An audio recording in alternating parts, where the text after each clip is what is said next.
So, I was talking to my son the other day.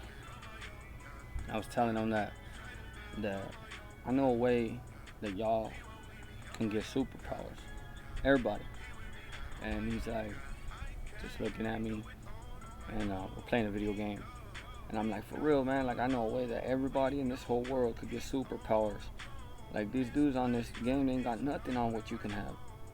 And he's like, how? Like, how so? What do you mean? He's looking at me with his mouth open, like, you know? And he's like, how? What do you mean? And I'm like, well, like if if you just read this, right, and you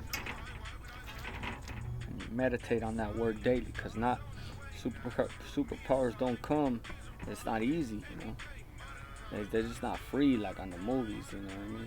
Like even in the movies, they always take some from you, you know what I mean? And what this requires is your life, you know. So you give this word your life, this word that became flesh and dwelt among us.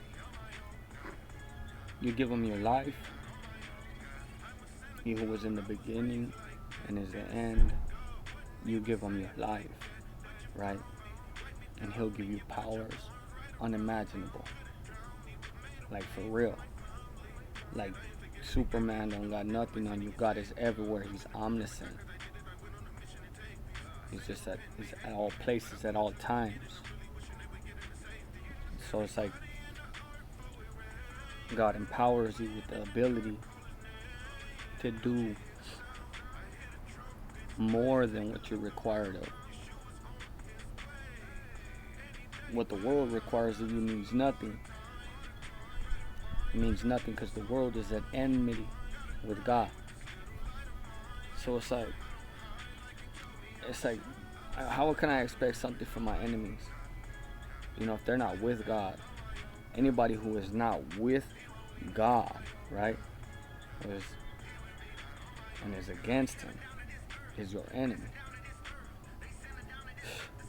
And he'll make them a footstool, just like he did for Christ.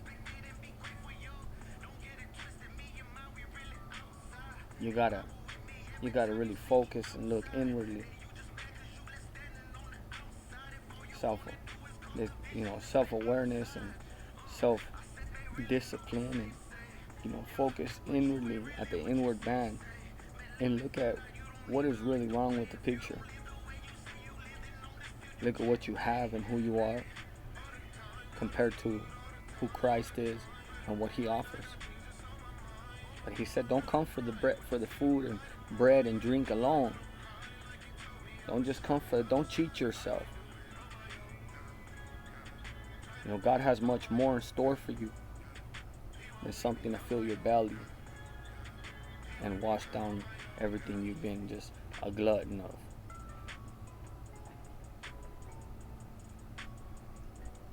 God has much more in store for you then. So my son, back to that, my son's like, what kind of powers will I have?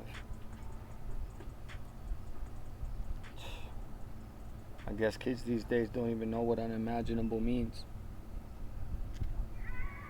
We live in a world where Satan has just ground himself in technology, even the technology we use today.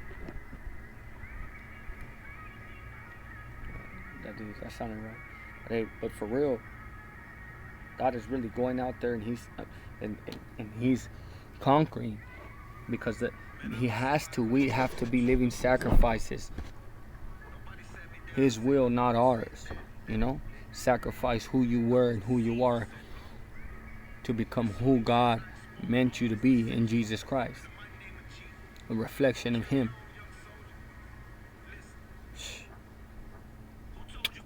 Love God. He's all merciful and powerful. His grace is sufficient. He strengthens me every day from the top of my head to the bottom of the soles of my feet. God is great. He's amazing. You see, the devil is out there and he's just put himself into everything. They're polluting our children's minds. Our children, man. They're making them believe that it's okay to be something that you're not, that you weren't born to be. Imagine. Imagine. Take God out of the equation, and Satan has overrun your whole entire life. He's in your music. So that means he's in your ear. He's on television. That means you're seeing him. He's in your food and your drink. That means you're ingesting him. And how many times a week do you pray to God? Do you seek God? Man, you got to seek him earnestly while you can. For real. Because Satan ain't playing no games. He's out there infesting people with evil spirits and just degrading people out there. And there's nothing without God. God is good. He's beautiful. He's amazing. He gives us breath. With every breath you breathe, you speak God's name. God is good. He fills your heart with love and kindness and gentleness and compassion and dedication and perseverance and strength, and he gives you everything that you need to continue forth in his name. Because we're supposed to be here as representatives of Christ. You see the representatives of the devil, they're out there just they're on live television shows, cartoons. Satan has already devoured so much out there, and we're supposed to be the light in the darkness, and we pass by just homeless people all the time. No compassion for them, no love for them. I hate what God hates. I hate what he hates, and I love what he loves. God has been good to me. Y'all need to wake up and look at the reality that we live in. There's a spiritual battle going on right now, right in front of our eyes. And we know who the winner and who the loser is.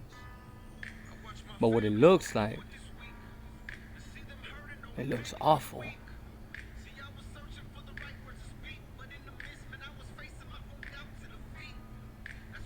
Sometimes I feel like just, man, and I do. I just feel like crying out to my Lord, oh God, why have you forsaken me? But he's there in each and every one of us. And he's saying, go then. Go, my son. Go do the work that I need you to do. Go. And we're over here sitting at our house because we don't have no money for gas. Or we don't have a car or a bike. We trip on going walking anywhere. Are you serious? When Jesus Christ sent them out, he didn't send them in a car. He sent them walking. Go into all nations. Go make disciples amongst all nations, to all men, race, ethnicity, whatever. Go and make more of me. Go out there and tell them that there is a way. Go. They didn't sit there and say, I gotta wait for somebody to come pick me up. How convenient it must be for us to live our lives in a lap of luxury while there are those out there that are suffering. Oh my God, I wish. Man, wishes. I'm over here trying to make wishes when I know God. Are you serious? Man, God bless you guys. I hope you guys have a great day. Muscle up. Get it. Eat. Get fed. Dwell richly in the Word. Persist in it. Seek Him. Hear His voice. Look for Him. And then go out there and tell everybody what you found. Go out there and tell everybody what you found.